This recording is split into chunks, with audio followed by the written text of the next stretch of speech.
रहीम अस्सलाम वालेकुम नादरीन, आप यूट्यूब चैनल देख रहे हैं। मैं इमरान खान हूँ। नादरीन, सबसे पहले तो पाक फौज के तर्जुमान DGI-SPR अहमद शरीफ ने एक प्रेस कॉन्फ्रेंस की है। ये प्रेस कॉन्फ्रेंस तो बड़े अच्छे मौजू पे थी। इंडिया के साथ पाकिस्तान की गुज़िश्ता साल लड़ाई हुई, मार्का हक का भी उसे नाम दिया जाता है पाकिस्तान की जानिब से। बयानुल मरसूस उस ऑपरेशन को कहा जाता है, जबकि इंडिया ने जो ऑपरेशन किया था उसका नाम था ऑपरेशन सिंदूर। उसमें पहले इंडिया ने अटैक किया पाकिस्तान में, बहुत सारे टारगेट्स को उन्होंने हिट किया। भावलपुर में, मुख्तलिफ शहरों में, मुरीदके में, बहुत सारी जगहों पे उन्होंने बमबारी की। कुछ हमारी एयर बेसिस पे भी उन्होंने बमबारी की। और फिर पाकिस्तान ने इंडिया के तैयारे गिराए एक एयर कॉम्बैट में, और इसमें इंडिया को बहुत शर्मिंदगी हुई। तो पाकिस्तान ने उस वक्त जो इतला आई, 6 तैयारे गिराए थे। फिर डोनाल्ड ट्रंप ने बढ़ाते बढ़ाते उनकी तादाद 10 से ज़्यादा कर दी है। और अब तो पाकिस्तान की जो फौज है वो भी ये कह रही है कि उसमें कुछ बड़े कीमती ड्रोन्स भी थे भारत के।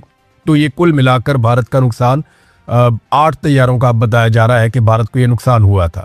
तो भारत के लिए एक शर्मिंदगी है। बहुत बड़ा मुल्क है, बहुत ताकतवर मुल्क है, बहुत बड़ा बजट है उसका, बहुत बड़ी इकोनॉमी है उसकी, और प्रोफेशनल फौज भी है भारत की। लेकिन इसके बावजूद पाकिस्तान ने अपनी हिकमत अमली से और प्लानिंग से नुकसान दिया था।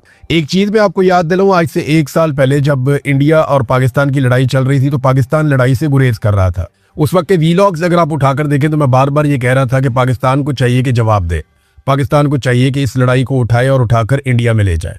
जब इंडिया को इस लड़ाई की गर्मी का एहसास होगा तो फिर उन्हें पता चलेगा कि लड़ाई होती क्या है। इंडिया लगातार मार रहा था, पाकिस्तान जो है वो बैकफुट पे था। लेकिन जब पाकिस्तान ने जवाब दिया तो उसके बाद फिर जंगबंदी हो गई। तो पूरा पाकिस्तान के साथ खड़ा था, पाकिस्तान की फौज के साथ खड़ा था, क्योंकि इंडिया के साथ लड़ाई हो रही थी। लेकिन उसके बाद आसिम मुनीर साहब ने सारी लड़ाई का क्रेडिट अकेले ले लिया, और वो क्रेडिट लेके फील्ड मार्शल बन गए। उन्होंने एक्सटेंशन भी ले ली, इस्तिस्ना भी ले लिया, और अपने सियासी मुखालिफिन को कुचलने के लिए इस जंगी कामयाबी को उन्होंने इस्तेमाल किया।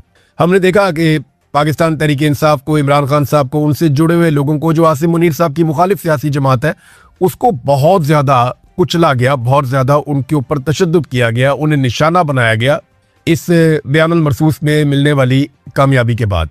तो ये एक आदमी की कामयाबी नहीं थी, पूरी कौम की कामयाबी थी, पूरे मुल्क की कामयाबी थी। कोई एक आदमी ना इसका क्रेडिट ले सकता है और ना उसे दिया जाना चाहिए।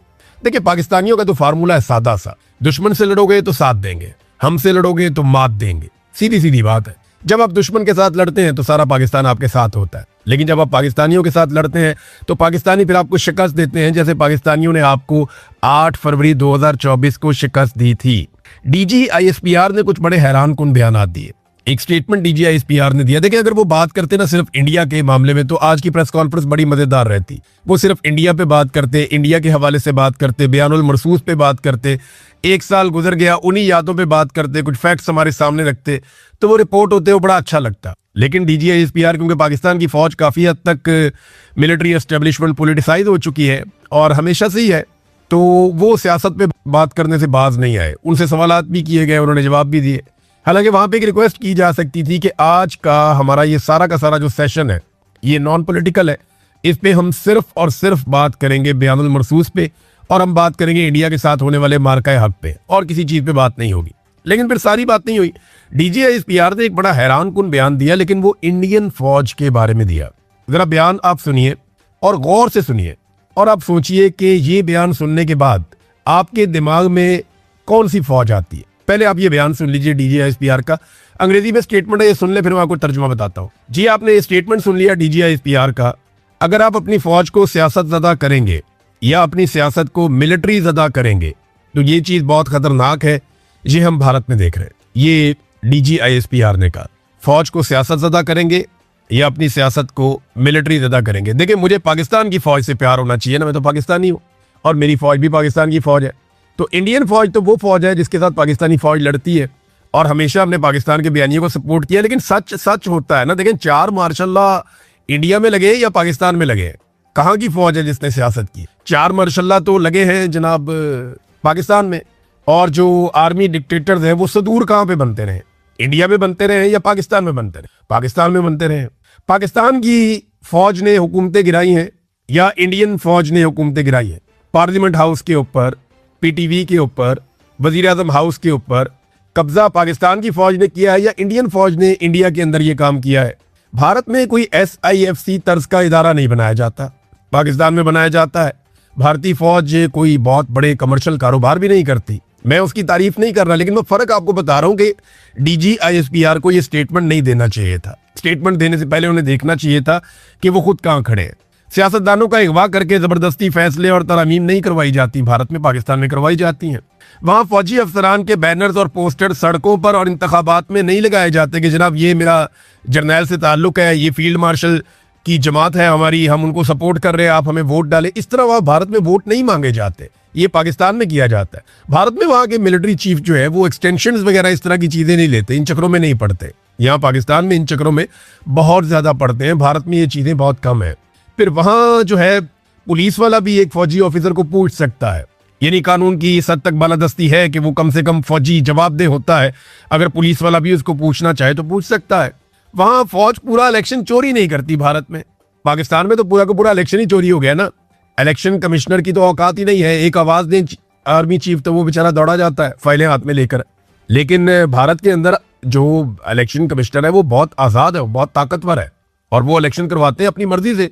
तो उनका आर्मी चीफ मुल्की और आलमी मामलात के अंदर मुदाखलत भी नहीं करता, ना मईशत में मुदाखलत करता है, ना दाखिली पॉलिसीज में मुदाखलत करता है, ना खारजी पॉलिसीज में मुदाखलत करता है। आज मेरे सुनने वाले जो लोग हैं उनमें से ज्यादातर को ये पता भी नहीं होगा कि इंडिया का आर्मी चीफ कौन है, लेकिन आप सब जानते हैं कि पाकिस्तान का आर्मी चीफ कौन है। डोनाल्ड ट्रंप से पूछे ना इंडिया का आर्मी चीफ कौन है, वो नहीं बता पाएगा। पाकिस्तान का आर्मी चीफ क्योंकि गैर निसाबी सरगर्मियों में इतना ज्यादा मुतहर्रिक रहता है, वो सारे काम करता है जो उसके करने के नहीं है, लिहाजा वो हाईलाइट में भी रहता है। फिर एक और बात जो है वो डीजीआईएसपीआर ने की पॉलिटिकल पार्टीज के बारे में पाकिस्तान में। उन्होंने कहा बातचीत सियासी जमातों का इस्तेहकाक है, मसाइल हल करे। किसने रोका है? अफवाज सियासत में स्टेक होल्डर नहीं है, हम किसी सियासी सोच की नुमाइंदगी नहीं करते। देखें डीजी साहब ऐसे तो ना करें ना। मुझे जब आईएसआई उठाकर लेकर गई थी तो 5 महीने मेरे से सिर्फ सियासी मुतालबात कर रही थी कि ये प्रेस कॉन्फ्रेंस कर दो, ये बात कह दो, वो बात कर दो, इसके खिलाफ झूठी गवाही दे दो, फलाने सियासतदान को सपोर्ट कर दो हमारे कहने पर और फलाने सियासतदान को सपोर्ट ना करो क्योंकि हमारे आजकल वो खिलाफ है। तो आईएसआई तो 5 महीने सियासत ही कर रही थी। और क्या कर रही थी? जब मैं उनकी जबरी तौर पे गुमशुदगी के दौरान में उनकी हिरासत में था, वो यही काम कर रहे थे। आपने खुद एक सियासी जमात को इंतशारी करार दिया, उसके लीडर को ज़हनी मरीज करार दिया, और आपने ये भी कहा कि इंतशारियों के साथ कोई बातचीत नहीं हो सकती। कई कई घंटे की प्रेस कॉन्फ्रेंस आपने एक पॉलिटिकल पार्टी के खिलाफ की, फिर आप कहते हैं फौज का सियासत से कोई ताल्लुक नहीं है। ये इस सदी का सबसे बड़ा झूठ है जो डीजीआईएसपीआर बोलते हैं। यानी सियासतदान खुद बेचारे कहते रहे हैं, 2024 में जब मुज़ाकरात हो रहे थे वो कहते थे हमारे बस में कुछ नहीं है, हम पीएमएलएन वालों से, पीपल्स पार्टी वालों से बात करते हैं, वो हाथ खड़े कर देते हैं। आप कह रहे हैं आपका सियासत में किरदार कोई नहीं है। ख्वाजा आसिफ जो आपका वजीर दिफा, आपका बॉस है, आपके बॉस का भी बॉस है, वो कहता है जी पाकिस्तान में हाइब्रिड सिस्टम चल रहा है, दोगला निजाम, यहाँ पे फौज हुकूमत खुद कर रही है हमारे साथ मिलकर। आपके बॉस का बॉस ये कहता है कि फौज सियासत में है और आप ये कहते हैं फौज सियासत में नहीं है। जनरल बाजवा भी सियासत में था और वो साबित हो रहा है। अब रोजाना की बुनियाद के ऊपर इसके ऊपर गवाही दी जा रही है और मौजूदा सियासतदान दे रहे हैं। ये जब कल आसिम मुनीर साहब नहीं होंगे ना इस सीट के ऊपर, तो आप देखिएगा कि ये जितने लोग आजकल सलाम ठोकने आते हैं ना, ये सारे कहानियां मार्केट में फैलाएंगे कि आसिम मुनीर ने किसको क्या कहा था, किसको क्या कहा था, किसको क्या कहा था। लोग इसके ऊपर किताबें लिख देंगे। अब 2024 में जब मुज़ाकरात हो रहे थे हुकूमत के और अपोजिशन के, तो उस वक्त इमरान खान साहब से एक मुलाकात करवानी थी। हुकूमत ने वादा किया जी हम कल मुलाकात करवाते हैं इमरान खान साहब से आपकी, और उसके बाद हुकूमती अराकीन ने अपोजिशन को ये पैगाम दिया कि जनाब हमारे बस से बाहर है, ये मिलिट्री एस्टेब्लिशमेंट या फौज ने ये फैसला करना है कि इमरान खान से आपकी मुलाकात होनी है या नहीं होनी। फिर आप कहते हैं कि आपका सियासत से ताल्लुक कोई नहीं है। देखिए अगर ये सारा झूठ बोलने की बजाय बयानुल मरसूस के ऊपर तवज्जो मरकूज रखते डीजी साहब तो ज्यादा बेहतर था, या वो ये बताते कि मैंने पूरा वो पढ़ा है, जहां जहां पे खबर मुझे मिली मैं सुन तो नहीं पाया, लेकिन जहां जहां पे ये खबरें छपी हैं बीबीसी में मुख्तलिफ जगहों पे मैंने उनको पढ़ा, तो भारत ने पाकिस्तान का पानी रोका हुआ है। इसके ऊपर उनको एक हिकमत अमली देनी चाहिए थी कि हम भारत से पानी कैसे और कब छुड़वाएंगे। देखिए जो सिंध तास मुआहिदा है उसके तहत 3 दरिया हमने भारत को दे दिए थे, सतलुज, ब्यास और रावी। वो तीनों तो हो गए खुश्क। इन 3 दरियाओं का पानी पूरा करने के लिए जो दूसरे 3 दरिया हैं मगरबी दरिया, वो हमारे पास थे, सिंध, झेलम, चनाब। अब भारत इन दरियाओं का पानी भी रोक रहा है और इन्हीं दरियाओं से हम अपने बाकी दरियाओं का पानी पूरा कर रहे थे जो 3 दरिया हमने भारत को दिए थे। यानी 3 दरिया हमने भारत को दे दिए 1960 में और 3 दरिया अपने पास रख लिए। अब जो 3 दरिया हमारे थे भारत उनका पानी भी रोक रहा है। पहले जो हमने उनको दिए उन्होंने 50 साल अच्छी तरह उनके ऊपर डैम्स बनाए, और अब जो हमारे 3 दरिया हैं उनकी नजर उनके ऊपर है और वो लगातार उसका पानी रोक रहे हैं। इस वक्त उन्होंने पानी रोका हुआ है और एलानिया तौर पे रोका हुआ है, बताकर रोका हुआ है। उन्होंने कहा कि हम रोक रहे हैं, पाकिस्तान में बार बार इसके बारे में खबर आ रही है और ये एक दिफाई मामला है, ये आबी जारहियत है, इसको आप कहते हैं कि एक्ट ऑफ वॉर। लेकिन इसका आपने जवाब क्या दिया? इसके ऊपर कोई हिकमत अमली होनी चाहिए और बताई जानी चाहिए थी।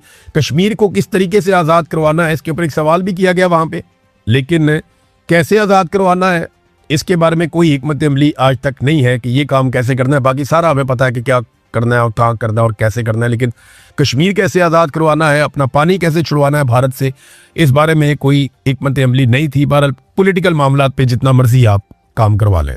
अब नाज़रीन आए जरा इंटरनेशनल खबर के ऊपर, तो यहाँ पे डोनाल्ड ट्रंप ने एक और डेडलाइन दे दी है।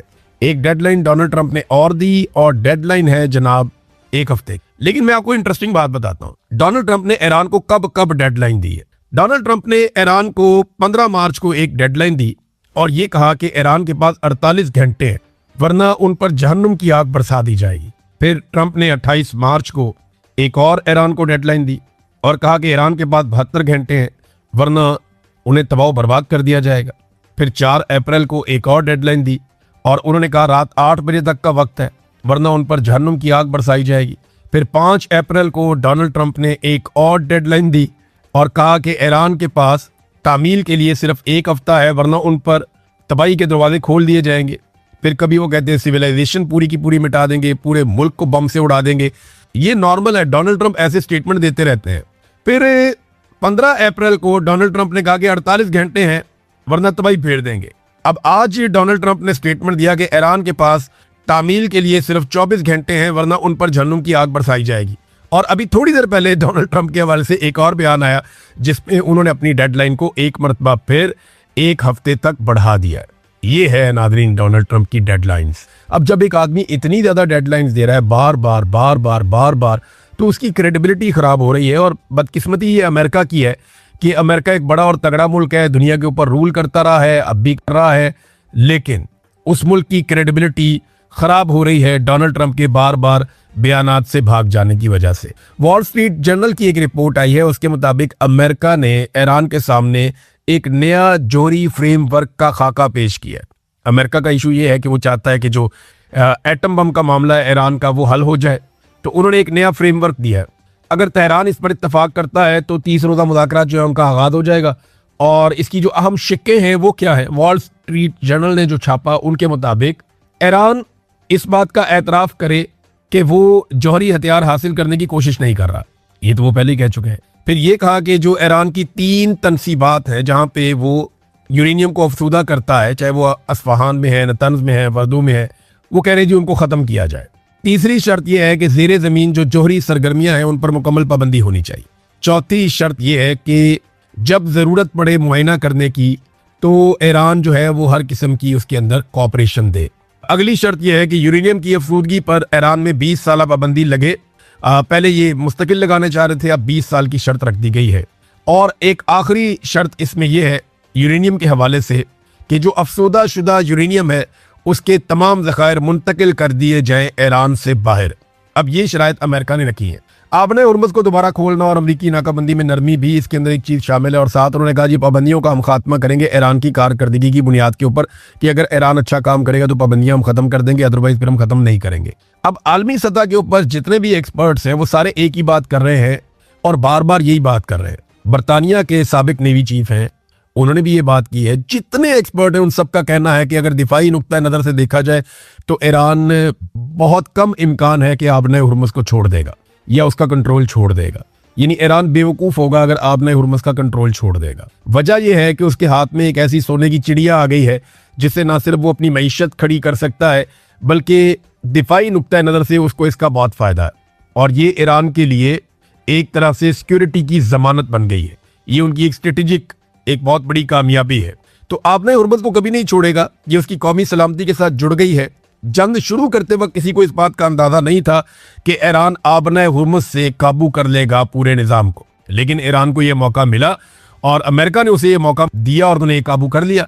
अब बरतानिया की इंटेलिजेंस ऑफिसर है और जियोपॉलिटिकल माहिर हैं एलिस्टर क्रोक, उन्होंने एक स्टेटमेंट दिया। उन्होंने कहा जी ईरान ने अमेरिका को अपनी शराइत पर नया मुआहिदा कबूल करने के लिए 30 दिन की मोहलत दे दी है। यानी एक डेडलाइन ईरान ने भी दी है डोनाल्ड ट्रंप को कि आपके पास 30 दिन है, अब आराम से फैसला कर लें, हमारी शराइत फलां फलां है। अब ये बहुत तेजी से पूरी सूरत बदल रही है। ईरान डोनाल्ड ट्रंप से मुकम्मल तौर पर हथियार डालने का मुतालबा कर रहा है। ऐसी बात जिसे ट्रंप का शऊर जो है वो समझने से ही कासिर है। ट्रंप कभी भी ये नहीं करेगा। ट्रंप भी हथियार नहीं डाल सकता, ईरान भी हथियार नहीं डाल सकता। यहाँ को बीच का रास्ता ढूंढना पड़ेगा। ईरान ने यह नतीजा अखज़ किया है कि एक नया फौजी हमला सर पर है और इसके लिए मुकम्मल तैयारी उन्होंने कर ली है। ट्रंप ने प्यूटन के साथ हालिया टेलीफोनिक गुफ्तगू के दौरान प्यूटन ने ट्रंप को बताया कि अगर ईरान के खिलाफ फौजी कार्रवाइयां दोबारा शुरू हुई तो ईरान सूरत को बहुत बड़े पैमाने पर बिगाड़ देगा। इससे हर कोई जंग की लपेट में आ जाएगा और आलमी मईशत में अफरा तफरी फैल जाएगी।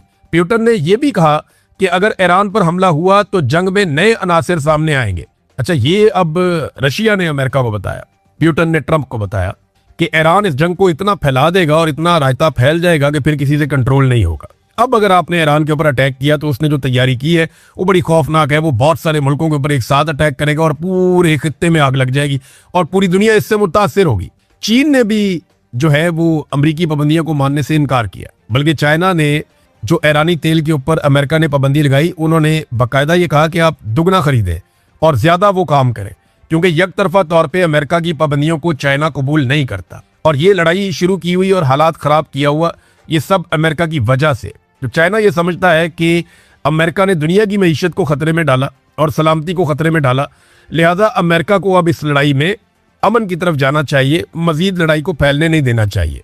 कुछ और भी खबरें आ रही है नाज़रीन, मैं नेक्स्ट वीलॉग में आपके साथ शेयर करूंगा। लेकिन एक इंपॉर्टेंट चीज मैं जाते जाते आपको बताऊं कि डोनाल्ड ट्रंप ने प्रोजेक्ट फ्रीडम कैसे रोका। ये एक बड़ी खबर है और इसमें एक बहुत बड़ी चीज अब सामने आई कि डोनाल्ड ट्रंप ने तो कहा था कि हम प्रोजेक्ट फ्रीडम लेकर आ रहे हैं और सारे जहाजों को निकालेंगे। एक तो वो कामयाब नहीं हो पाया, लेकिन उसने दोबारा कामयाब होने की कोशिश भी नहीं की, उसने दोबारा जोर भी नहीं लगाया। याद है मैंने आपको बताया था कि एक रात बहुत सारे तैयारे उड़े और बड़ी एक्टिविटी थी हवा में, और अगली रात बिल्कुल खामोशी थी और किसी किस्म की कोई एक्टिविटी नहीं थी। उसके पीछे जो असल खबर थी वो अब सामने आई है। ट्रंप ने तो ये पाकिस्तान के खाते में डाल दिया ना।